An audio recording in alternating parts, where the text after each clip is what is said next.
Something's going on, and I don't Yeah, know why it's turning on. I mean, if somebody's got a crystal ball, those always think that they're going to decide more or they truly surprise me.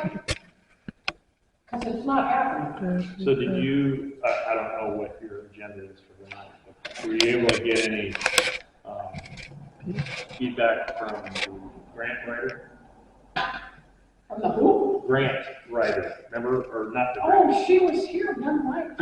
I didn't see it. But what my son suggested, he's a CalFire.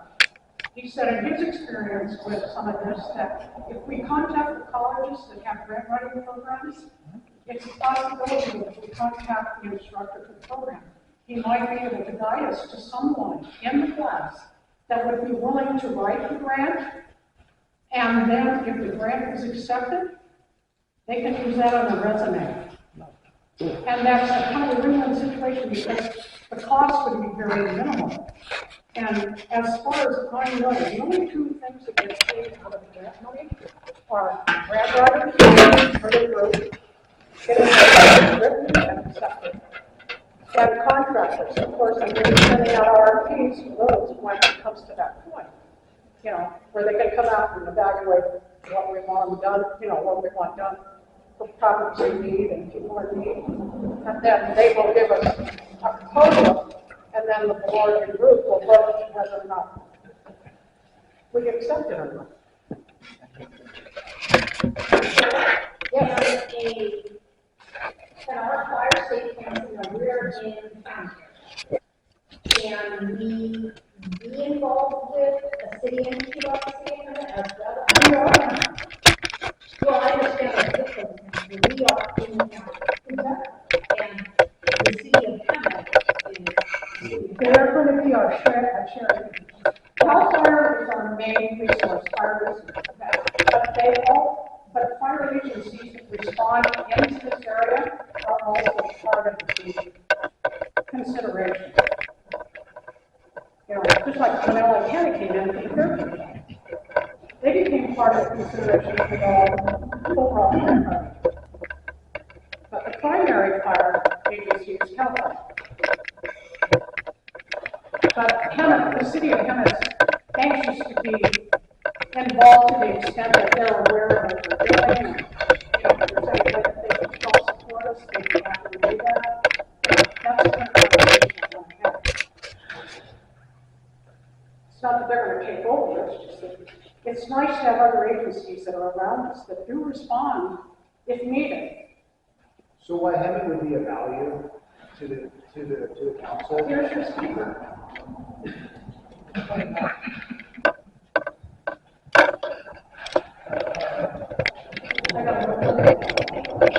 Hello, everybody. My name is Chris Matthews, and I'm the battalion chief for this area. I'm at Hemet, San Sentinel, and a portion of Winchester.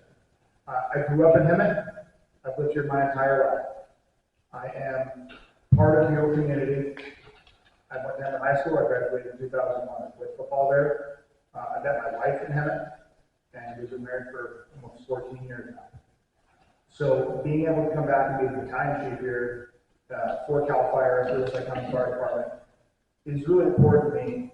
To be able to help all of you get this fire safety council off the ground is really important to our unit chief, Bill White. So I want to touch on a couple of questions that were asked. You asked one, sir, about grants. The grant writing process through CalFire is actually pretty easy. I worked with Matt Myers from the Boy Scouts of America, and he was able to do it himself and get funded for a substantial amount. So a lay person has the ability to write a grant to CalFire when our budget window opens to help fund this, to help pay for crews, to help pay for chipper days, and other variety of things that I'm sure you all want to do. You know, one of the major important things about having a fire safety council is developing the community wildfire prevention plan, which is going to identify escape routes and safety zones, and identify target hazards within your area. You know, those are all things that are downstream, but we have the money for, and we're able to help assist the community. Also, there's a state fire safety council resource, which I'm working to get everyone in touch with, that can probably help with the startup funds as well. So there's plenty of opportunities. And when the Fairview fire kicked off off Fairview Road, and it started burning towards Avery Canyon, Gibble Road, and all those places. It wasn't just sage that was affected, it was hemlock, and it was affected too. And so I think Chief Sell, I don't want to speak for the man, but I met him, he's a fantastic person, and I know they're going to want to participate as well as our federal partners, the Forest Service and the Bureau of Land Management. We all have a very great relationship collaboratively here across the community. And my first job was up on that mountain at Keywell Fire Station. So I brought up here, I've worked here, I'm still here, and I still want to pay it back to the community. So thank you all for having me here. And I know there's questions that are on people's minds for why I'm really here. So let's do it. I have a question about the funding. Well, because there's a lot of places up here that only have one way in and one way out. Would the funding eventually be able to help so that things could be done to make it two ways out? So that's going to fall under a county roads thing.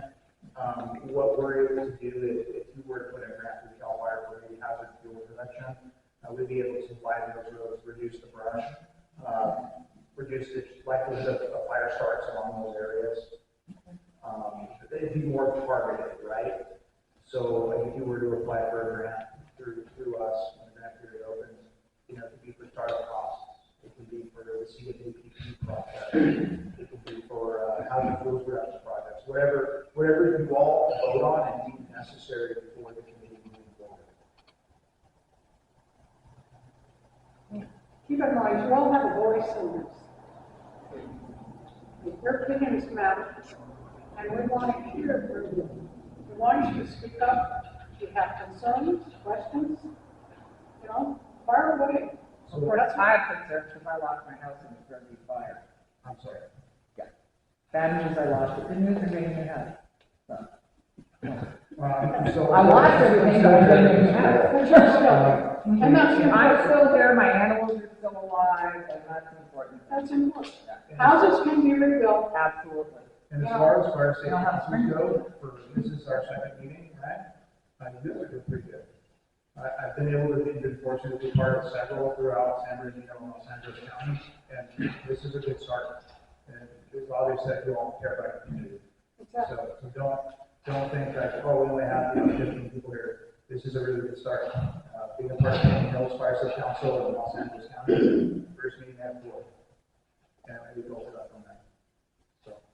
So question, Fairview Fire burned through and it was roughly 75 to 85 years of growth. Yeah. That it burned. So my question, understanding a lot of the growth is gone.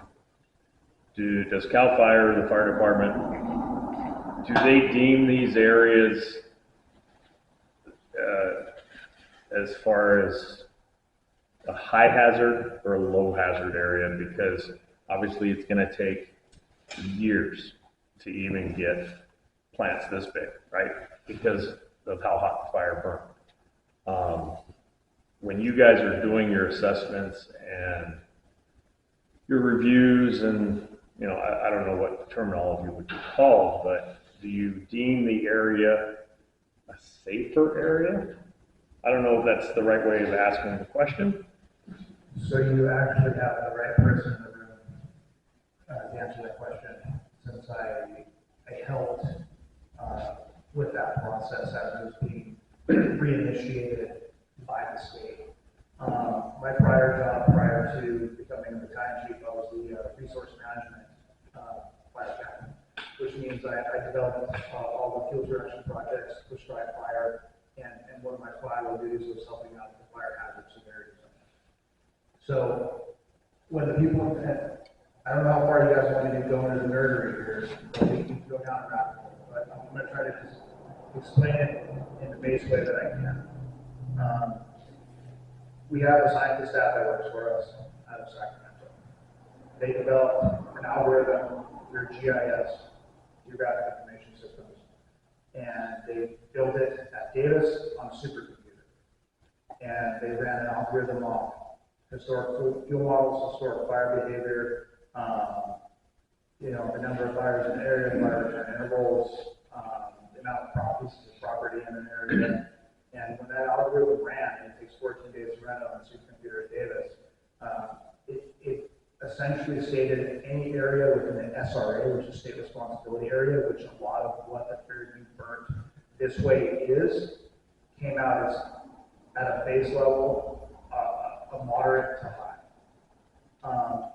Before or after? It was all before, Oh. but it was 10 years before we unfortunately revisit that again. Okay, so it's a 10-year cycle. Yes. Okay, that's fair.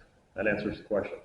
One thing that happens with a fire, too, Mother Nature happens to have seeds in the ground, and these high temperatures tend to cause the seeds to germinate. So you may start seeing new types of growth in the fire areas that weren't there before. Well, the grass is growing like a wild, I mean, it's like this long already in the weeds. Yeah. I mean, when that dries up, I'm fighting fiddle that. that's the yellow flower. Yes. Yeah, I got a bunch of that. Have you guys changed the defensible space for around structures since the Fairview fire? No. It's still the same? Yes. Okay. And what we're doing as far as defensible space inspections is every one of our Schedule B fire apparatus, that's the state identifiers. That's the engines that are at this fire station. They're a little shorter than the big red ones we see. Their primary role is wildland fire service. We're partially wildland fire service. They were all issued tablets last year, and their job is to go to houses within the community and perform these defensible space inspections. The data gets collected at a single point, which is our prevention shop, and then we analyze it. And before I sit here and I comment to all of you about, I know there's questions on fines and all those sorts of things. I want a document that has it all listed so I can hand it to you all. I don't want to give you any bad information. I don't want to stand up here and say anything that is going to be misconstrued later. Right now, I don't know, but I will find out. Our group has nothing to do with those inspections, am I correct? 100% correct. Our inspections are done. Our inspections are done through our prevention staff. We have defensible space inspectors that are hired that do our inspections, and our local fire apparatus do inspections. But we're not busting in people's gates. We're not entering private property unless we are allowed to. If you have a sign that says no trespassing, we are not going to trespass on your property. When do you start doing the inspection so I can be ready? I'll get you on the next meeting, but so our fire code runs out. We start ramping up for fire season here, May 1st. We'll be staffed. April 15th, they all come on and begin their 2-week training. Yeah, so they begin training April 17th, excuse me. But May 1st, they'll be back in the fire stations, and we'll be out training and getting folks ready for what may come.